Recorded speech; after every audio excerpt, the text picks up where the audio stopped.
Commander Park Min-ho was drinking his morning coffee when the alarm started screaming across Lunar Station. The steaming cup slipped from his hands as emergency lights bathed the command center in angry red. 20 years of military service had taught him to recognize the difference between drills and real threats. This was definitely real. "Sir, we're getting massive energy signatures at the edge of the solar system," called out Communications Officer Han Yumi, her voice tight with controlled panic. "It's not one of ours."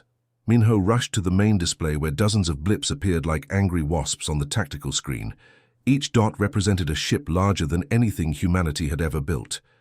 The fleet stretched across space in perfect formation, their dark hulls bristling with weapons that could glass entire planets. "Get me Earth Command, now," Min-ho ordered, but before Han Yumi could respond, every screen in the station flickered. An alien face materialized, its features sharp and angular like carved obsidian. Multiple eyes blinked in sequence across its elongated skull. "Primitive humans of the third planet," the creature spoke in perfect English, though its mouth barely moved. "I am War Commander Thexfer of the Zeltharian Empire. Your species has been evaluated and found lacking. You have 72 of your hours to surrender unconditionally." The alien's image shifted to show massive dreadnoughts, each one bristling with energy cannons that pulsed with deadly light. "Resistance will result in your extinction. Your technology is crude, your military doctrine primitive, your social structure chaotic.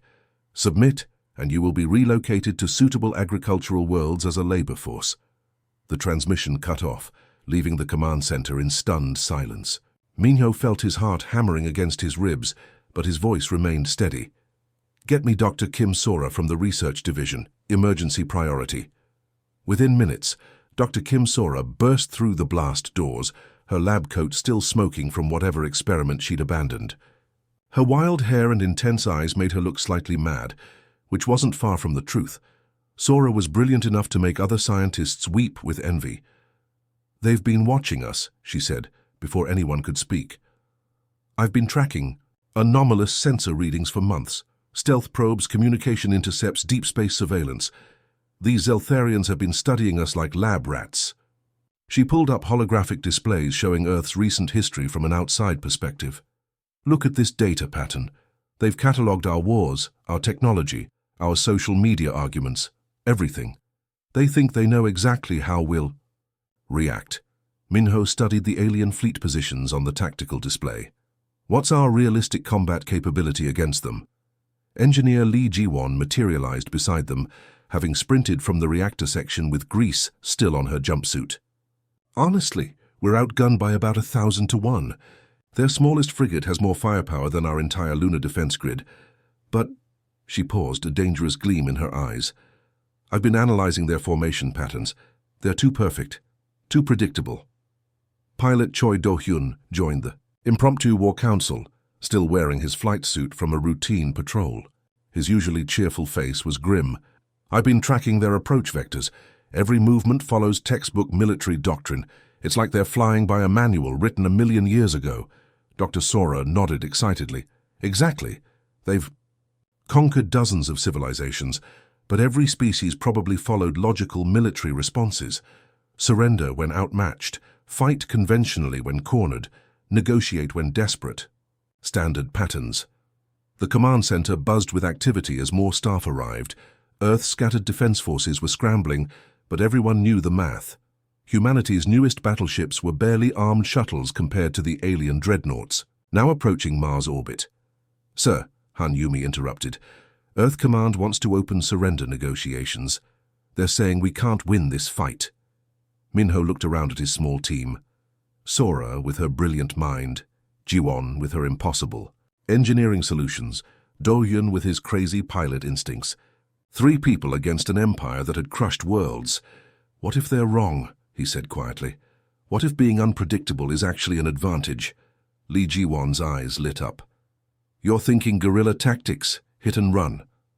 "I'm thinking human tactics," Min-ho replied.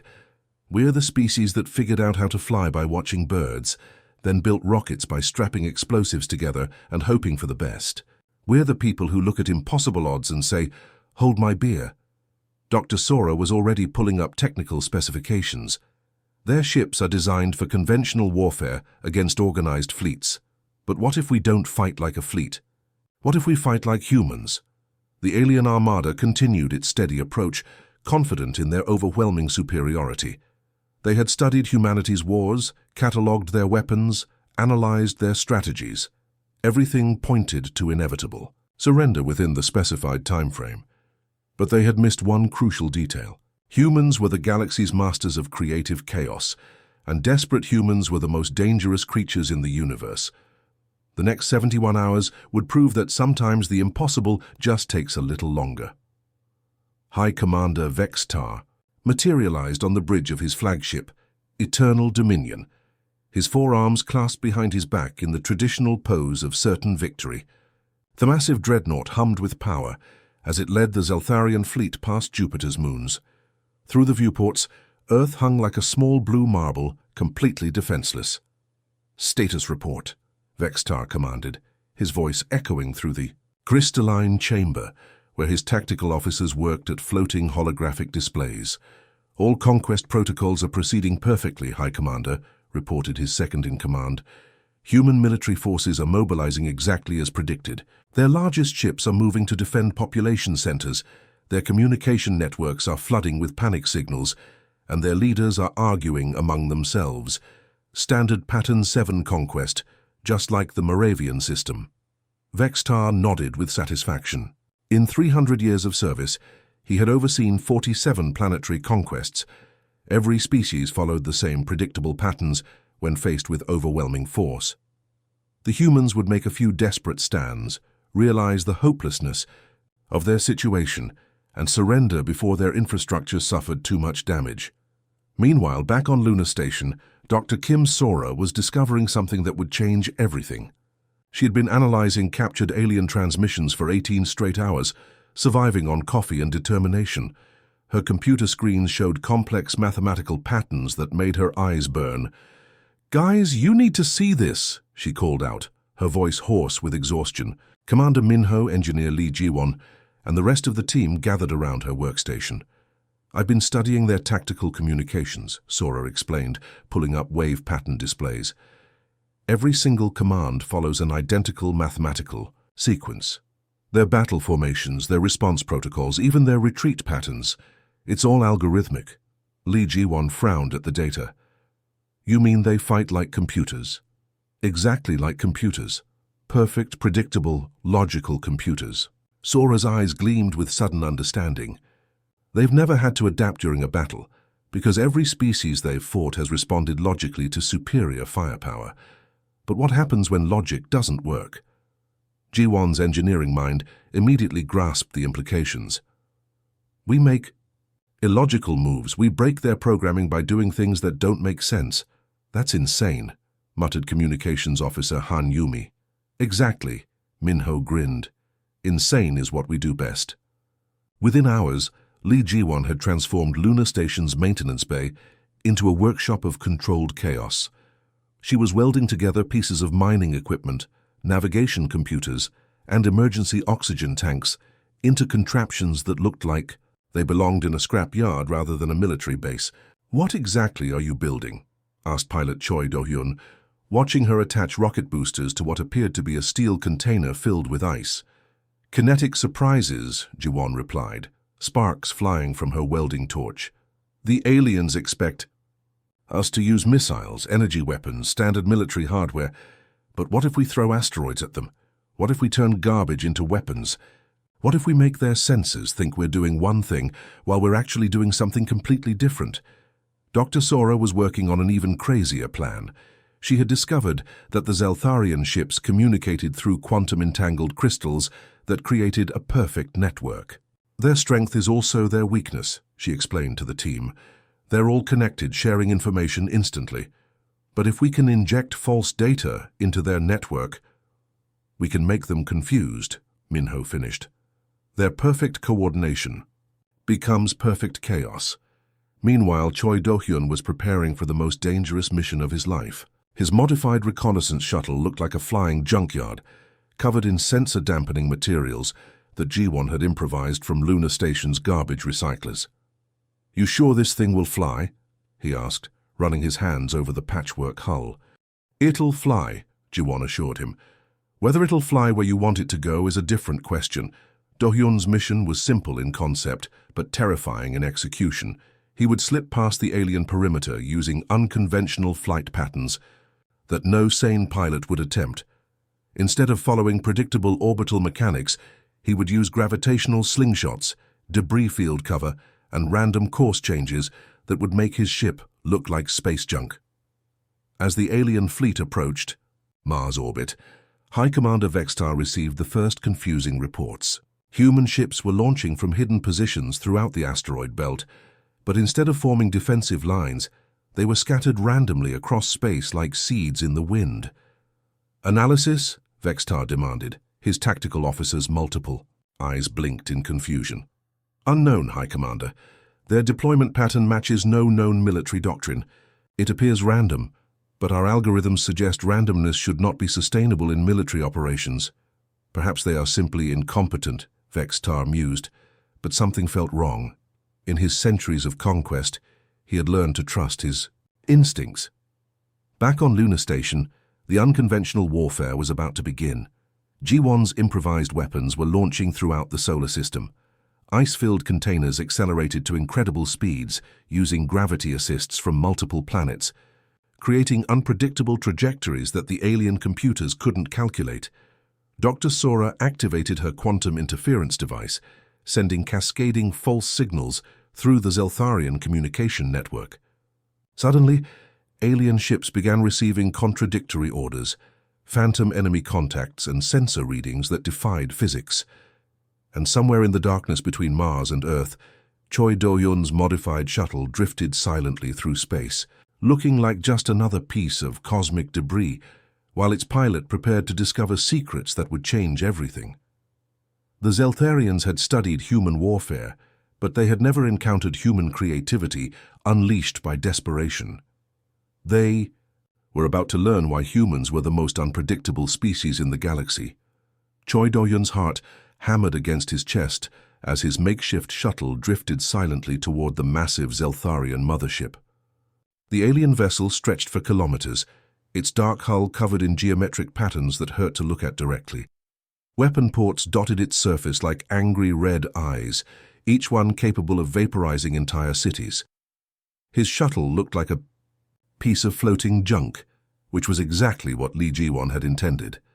Twisted metal plates, burnt-out engine components, and genuine space debris covered the hull. To alien sensors, it appeared to be nothing more than wreckage from some long-forgotten battle. "Come on, you beautiful piece of garbage," Do-hyun whispered to his ship as it passed through the mothership's outer defense grid.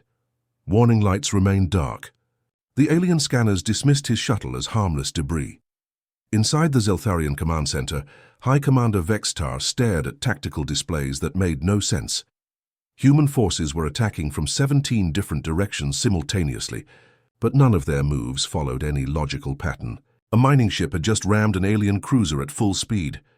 A passenger liner was firing improvised rockets, made from construction materials. Civilian vessels were diving straight into alien formations like kamikaze pilots from ancient Earth. "History. Explain this chaos," Vextar demanded, his forearms gesturing at the holographic battle map. His tactical officers' multiple eyes blinked rapidly, a sign of extreme confusion in Zeltharian culture. "High Commander, their behavior defies all military logic. They should have formed defensive perimeters around their populated worlds. Instead, they are attacking our supply lines while simultaneously retreating from strategic positions and advancing on militarily worthless asteroid mining stations." Vextar's claws scraped against the crystalline command console. In 47 previous conquests, enemy forces had always followed predictable patterns: retreat when outgunned, defend population centers, attempt negotiations when facing annihilation. But these humans were doing everything wrong, and somehow it was working. Meanwhile, Do-hyun had successfully infiltrated the mothership's lower cargo bays. The interior was a maze of corridors that stretched impossibly far in every direction. Alien architecture didn't follow human concepts of up and down, making navigation a nightmare. Gravity fields shifted randomly, forcing him to crawl along what had been walls moments before. He activated his recording equipment as he moved deeper into the ship. What he discovered in the alien archives would shock everyone back on Lunar Station. The Zeltharians maintained detailed records of their conquests, and Do-hyun accessed files showing 47 different species that had fallen to identical invasion strategies. The Morphid Collective surrendered after 12 hours when faced with superior firepower. The Crystalline Hegemony attempted one conventional counterattack before negotiating surrender terms. The Void Walkers evacuated their homeworld rather than fight an unwinnable war. Every single species had responded, logically to overwhelming odds. Every single species had followed predictable military doctrine. Every single species had been conquered without forcing the Zeltharians to adapt their tactics even slightly. Back in the solar system, humanity was rewriting the rules of warfare with pure chaos. Dr. Kim Sora watched from Lunar Station as human forces implemented tactics that would make military historians weep. A cargo hauler filled with ice and metal scraps had accelerated to incredible speeds using Jupiter's gravity, then shattered against an alien battleship like a cosmic shotgun blast. "This shouldn't work," muttered Commander Park Min-ho as he watched the tactical displays. "We're fighting the most advanced military force in the galaxy with mining equipment and garbage." "That's exactly why it's working," Sora replied, her eyes bright with sudden understanding. "Look at the patterns. Every time the aliens predict our moves, we do something completely different. We're not fighting their superior technology. We're fighting their inability to think outside predetermined parameters."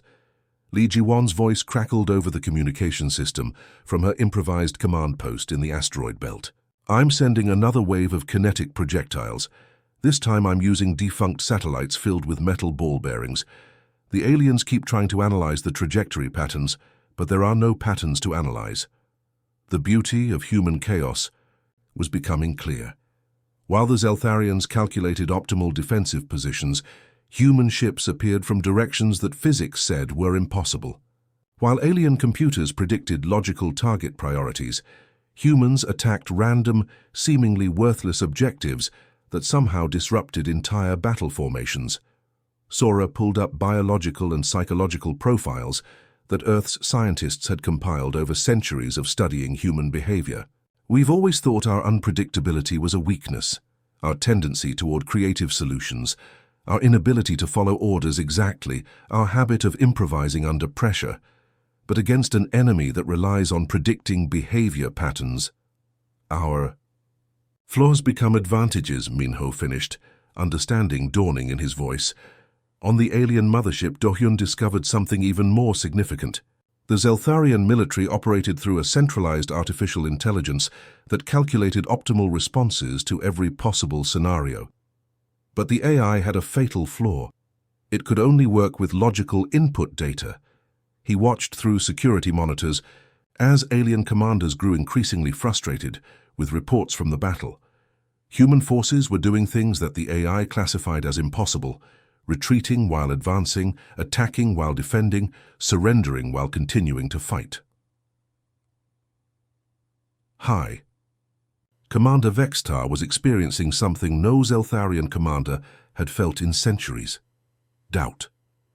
His perfect conquest machine was grinding to a halt against opponents who refused to behave rationally. "Sir," his communications officer reported, "the humans are now using what appears to be children's toys as weapons. A remote-controlled model. Spacecraft just disabled one of our scouts by flying directly into its sensor array." Vextar stared at the report in disbelief. These humans were either the most brilliant tactical geniuses in galactic history, or they were completely insane.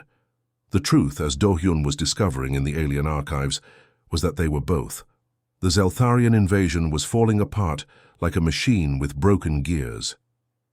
High Commander Vextar stood frozen on his command bridge, watching his perfect battle formations crumble into chaos. His tactical displays showed impossible scenarios: human ships appearing from empty space, weapons that shouldn't exist dealing devastating damage, and coordinated attacks that followed no known military pattern. "Status report from Sector 7, called out his communications officer. voice strained with confusion. "3 of our destroyers have been disabled by what appears to be frozen waste products accelerated to near light speed," the officer continued, clearly struggling to believe his own words. "The projectiles were launched from modified garbage disposal units." Vextar's forearms trembled with rage and bewilderment. In 3 centuries of conquest, he had never encountered an enemy that fought with literal garbage. Yet somehow, these improvised weapons were penetrating shields designed to stop antimatter cannons. Deep in the asteroid belt, Li Jiwan was orchestrating the most unconventional defense in galactic history. Her makeshift command center looked like an explosion in an electronics factory, with cables running everywhere and computer screens showing readings that defied physics. "Launching package Delta 7, she announced into her headset, pressing a button that sent another of her impossible creations toward the alien fleet. This one was a hollowed-out asteroid filled with thousands of metallic fragments that had been magnetized to interfere with alien navigation systems. The beauty of Jiwon's weapons was their complete unpredictability. She wasn't following any engineering manual or military doctrine. She was solving problems the way humans always had, by throwing everything at the wall and seeing what stuck. "Jiwon, whatever you just launched is making their entire left flank spin in circles," came Park Min-ho's voice through the communication system. The lunar station commander was coordinating the scattered human forces from his command center, somehow making sense of the beautiful chaos his people were creating. Choi. Do-hyun was deep inside the alien mothership when he felt the massive vessel shudder. Through the crystalline walls, he could see Zeltharian crew members rushing between stations, their multiple eyes blinking rapidly in panic. Their perfect coordination was breaking down as human unpredictability overwhelmed their computational systems. He had spent hours studying their central command structure, and what he discovered was both terrifying and encouraging. The entire Zeltharian military operated through a single artificial intelligence that processed battlefield data and issued commands. The AI was incredibly sophisticated, capable of analyzing millions of variables simultaneously. But it had one critical weakness. It could only function with logical data.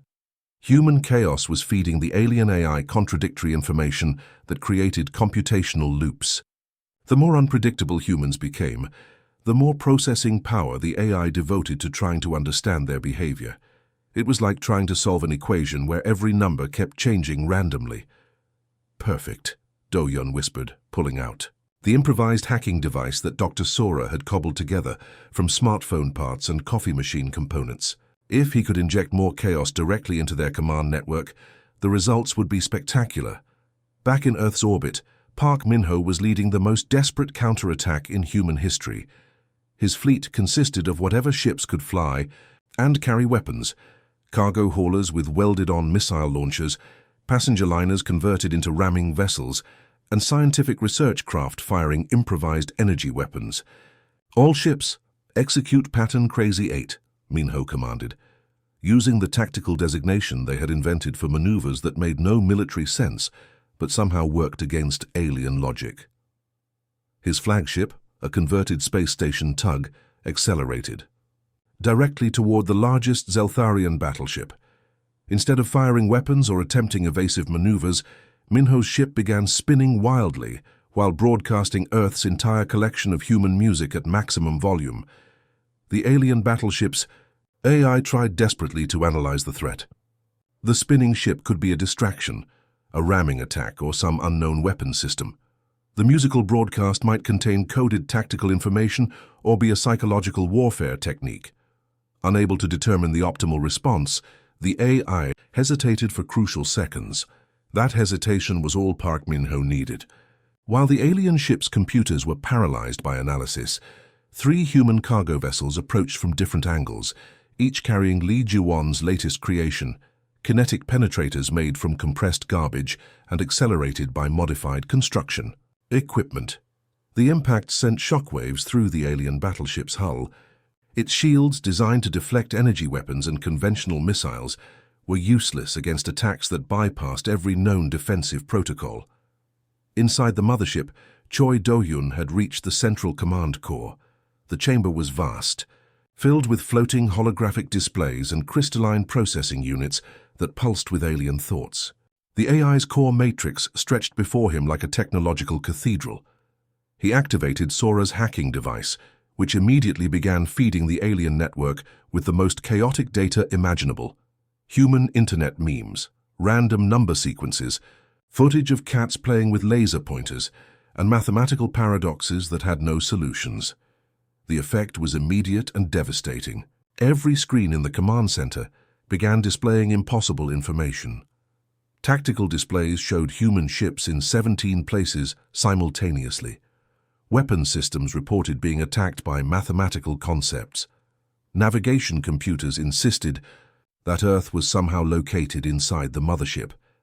High Commander Vexitar watched in horror as his perfect military machine collapsed into madness. Alien ships throughout the fleet began receiving contradictory orders, flying into each other, and firing on empty space where their sensors insisted enemies were hiding. "Sir," his communications officer reported, his voice cracking with panic, "our tactical AI is requesting permission to surrender to what it calculates as an infinite number of enemy forces attacking from inside our own computers." The Zeltharian Empire's greatest strength had become its ultimate weakness. Their reliance on perfect logic and predictable patterns left them helpless against opponents who embraced chaos as a tactical advantage. As explosions bloomed across the alien fleet, and their formation dissolved into pandemonium, humanity proved once again that sometimes the best way to win an impossible fight is to change the rules entirely. The tide of battle was turning, and it was beautiful in its complete absurdity. The silence that fell across the solar system was more shocking than any explosion. For the first time in 72 hours, the Zeltharian fleet had stopped firing. Their massive ships hung motionless in space like sleeping giants, their weapon systems powered down and their perfect formations scattered into random clusters. High Commander Vexitar stood alone on his command bridge, surrounded by displays showing the impossible truth. His invasion force, designed to conquer worlds in days, had been stopped by opponents who shouldn't have lasted 5 minutes. Worse than stopped, they had been systematically dismantled by tactics that violated every principle of warfare he had ever learned. "Sir," his communications officer spoke hesitantly, "the tactical AI has suffered what humans might call a nervous breakdown. It keeps trying to calculate the probability of its own existence." Vexitar's multiple eyes focused on the main display, where Choi Do-hyun's sabotage had created a cascade of errors throughout their command network. The AI was now convinced that it was simultaneously fighting 0 enemies and infinite enemies, both outcomes being equally impossible according to its programming. "Send a communication request to the human leadership," Vexitar commanded, his voice carrying a note that his crew had never heard before. "Respect. On Lunar Station, Commander." Park Min-ho was trying to process the surreal victory when the alien transmission arrived. The same crystalline chamber appeared on screen, but now High Commander Vexitar stood with his weapons lowered and his forearms spread in what appeared to be a gesture of peaceful acknowledgement. "Humans of the third planet," Vexitar began, his translated words careful and formal. "I am High Commander Vexitar of the Zeltharian Empire. I request immediate audience with your military leaders to discuss unprecedented circumstances." Dr. Kim Sora raised an eyebrow from her position at the science station. "Is he surrendering?" "I don't think so," Min-ho replied, studying the alien commander's posture. "I think he's trying to figure out what just happened to him." The meeting took place in Lunar Station's main conference room, with Earth's leaders participating via quantum communication links. Vexitar appeared as a hologram, his imposing figure somehow less threatening now that his perfect military machine lay in ruins around him. "In 400 years of Zeltharian expansion," Vexitar began, "we have encountered and catalogued the military capabilities of 237 different species. 47 of these species required conquest. All 47 surrendered when faced with superior force." He paused, and for a moment his alien features seemed almost vulnerable. "You are the first species we have encountered that became more dangerous as the battle progressed. Your tactical capabilities actually improved under pressure. This should be impossible according to every military theorem in galactic history." Lee Ji-won, still covered in grease from her latest improvisation, leaned forward. You mean other species don't fight harder when things look hopeless? Other species recognize hopeless situations and respond logically, Vextar replied. They surrender to minimize casualties, negotiate to preserve their civilization, or retreat to fight another day. You did none of these things. Instead, you became more creative, more unpredictable, more effective. Dr. Sora smiled, understanding dawning in her brilliant mind. You've been fighting civilizations that think like you do. Logical, predictable, rational. But humans aren't rational when we're desperate, we're stubborn. Stubborn, Vextar repeated the word as if testing its meaning. Yes, this quality appears frequently in our analysis of human behavior. You refuse to accept defeat even when defeat is mathematically certain. You find solutions where no solutions should exist. You treat impossible odds as merely inconvenient obstacles. Park Min-ho stood up, feeling the weight of speaking for all humanity.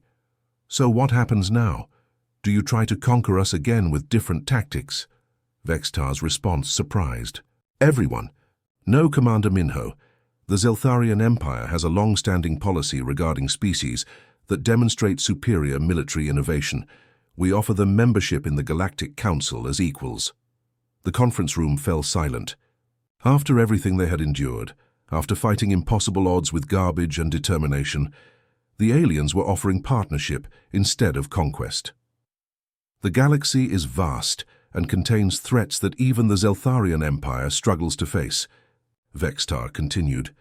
We have encountered phenomena that our logical approaches cannot solve, quantum storms that defy physics, ancient machines that adapt to any conventional attack, cosmic entities that exist beyond rational understanding. Perhaps the galaxy needs a species that specializes in impossible solutions. Dr. Sora laughed, a sound of pure joy and exhaustion. You want us to be the galaxy's problem solvers? You have already proven yourselves to be exactly that, Vextar replied. Today you solved the problem of defeating an undefeatable invasion force. Tomorrow perhaps you could help us solve problems that have plagued the galaxy for millennia. Choi Do-hyun, who had finally made it back to Lunar Station after his sabotage mission, spoke up from the back of the room. What about all the species you've conquered? What happens to them? Vextar's expression shifted, showing something that might have been regret. Perhaps it is time for the Zeltharian Empire to reconsider many of our policies. Your example suggests that diversity of thought may be more valuable than uniformity of control. Park Min-ho looked around the room at his team. Sora with her brilliant chaos, Ji-won with her impossible engineering, Do-hyun with his crazy courage, and all the others who had fought an interstellar empire with creativity and refused to give up. Behalf of humanity, Min-ho said formally, we accept your offer of partnership, but we do this as equals, not as subjects, and we reserve the right to keep being unpredictable. For the first time since the invasion began, High Commander Vextar showed what might have been a smile. Commander Min-ho, I would be disappointed. If you became predictable, the galaxy has enough logical species. It needs more impossible ones. As the alien fleet began its withdrawal, transforming from conquerors to allies, humanity took its first official step into the galactic community. They had earned their place not through superior technology or overwhelming force, but through the most human trait of all, the absolute refusal to give up when everyone tells you it's hopeless. The stars awaited, and they were full of impossible problems that would require impossible solutions. The end